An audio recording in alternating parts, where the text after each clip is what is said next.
The fate of Nigeria is in the hands of the Presidential Election Tribunal. It will decide either to uphold the Constitution or save one maniac's political ambition.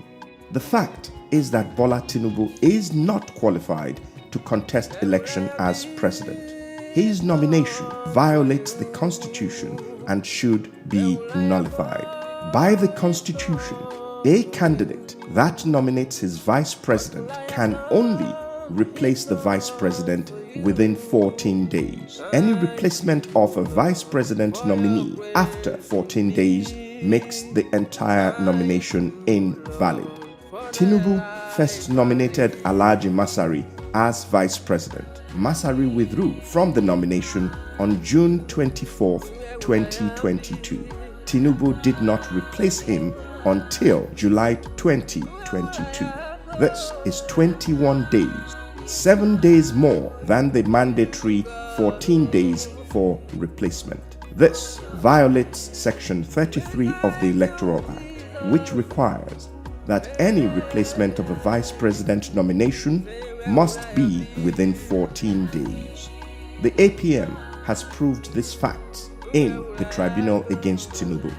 In the past, the courts have nullified similar nominations. The law is the same. Section 142 of the Constitution requires the tribunal to nullify Tinibu's candidacy. The tribunal should uphold the Constitution by disqualifying Tinibu as it has done before. This is not politics, it is the Constitution. To become president, contrary to the law, is to carry out a coup against the Constitution. To allow Tinibu to remain in office or to participate in a rerun election is to violate Section 1 of the Constitution. We don't want to be like Niger and Mali, where disrespect for Constitution has led to coups and civil wars. Judges should save Nigeria. No one is above the law. Even under military dictatorship, jurists like Esho and Uwais upheld the rule of law despite threats to life. They believe in the rule of law, not the rule of force or privilege. All eyes are on the judiciary.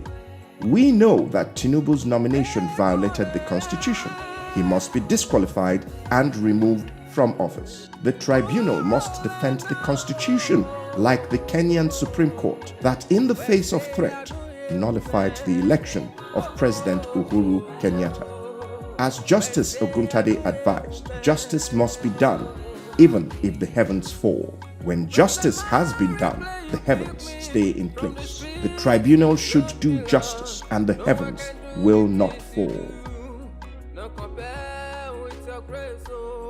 The Presidential Election Petition Tribunal will decide whether it will allow a person with forged certificates and criminal conviction to be the president against the Constitution.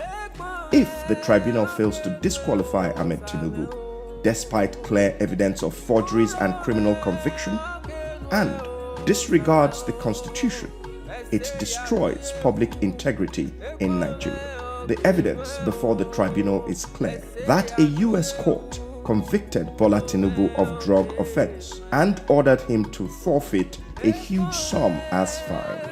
He also presented a fake certificate to INEC. The Constitution disqualifies from public office anyone convicted of a crime or who presents a fake certificate because these crimes undermine public integrity.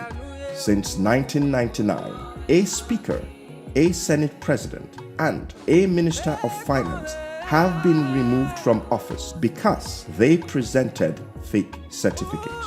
None of these had criminal convictions, but presenting fake certificates was enough to remove them from office.